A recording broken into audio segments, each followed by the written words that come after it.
बदले, न इसने केस खोले हैं। अभी ढोलक नहीं गमकी, अभी पायल नहीं छनकी, अभी चूड़ी नहीं खनकी, अभी बिंदिया नहीं चमकी। हमें मालूम है कि ये दुल्हन हम किस भांत लाए हैं।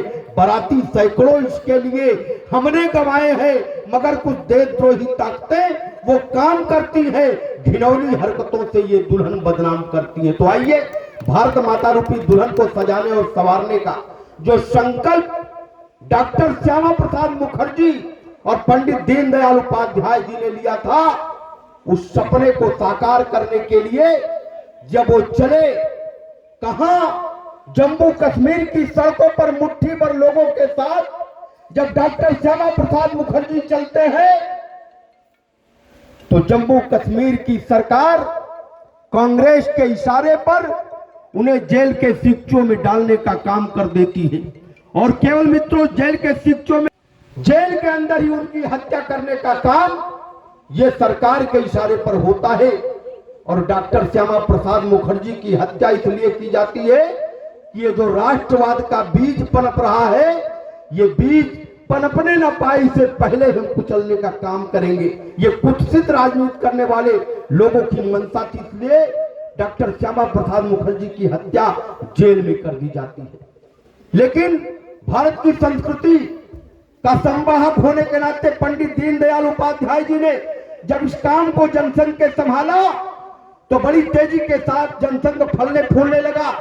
और थोड़े ही समय में जनसंघ के विराट रूप को देख करके कांग्रेस के आंखों का किरकिरी बने पंडित दीनदयाल उपाध्याय की हत्या भी करवाने का प्रयास किया जाता है और हत्या करवा दी जाती है। तब जब वो लखनऊ से मुगल सराय जा रहे थे रेल से, तो मुगल सराय स्टेशन के पास उनकी हत्या करके उनके शव को पटरियों पर फेंक दिया जाता है। और मेरे मित्रों, इसलिए हम कहते हैं कि एक की हत्या जेल में और एक की हत्या रेल में। जेल यानी संघर्ष का प्रतीक, रेल यानी दौरे और प्रवास का प्रतीक। संघर्ष और दौरे प्रवास के बीच से 6 अप्रैल सन 1980 को भाजपा पैदा होती है। मेरे मित्रों, भाजपा पैदा होती है।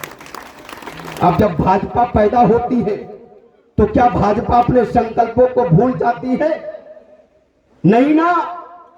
लेकिन बहुत सारी बातें मैं करूंगा तो 1.5-2 घंटे लग जाएंगे, इसलिए काटते हुए अपनी बातों को मैं 2014 के पहले आपको ले चलता हूं। हिंदुस्तान की तस्वीर आपके सामने 2014 के पहले क्या थी?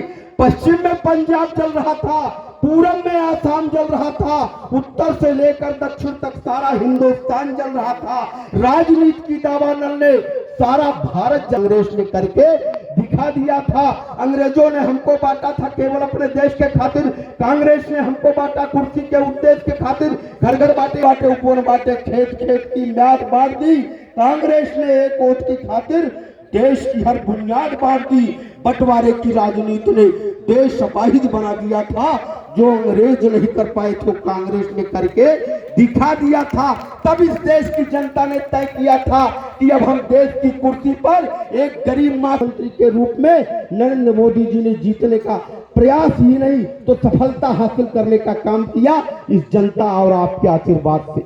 2014 में जब देश के प्रधानमंत्री माननीय मोदी जी बने, तो उन्होंने सबसे पहले क्या किया? जैसे मैं आया कुर्सी पर बैठ गया ऐसे किए थे क्या? नहीं।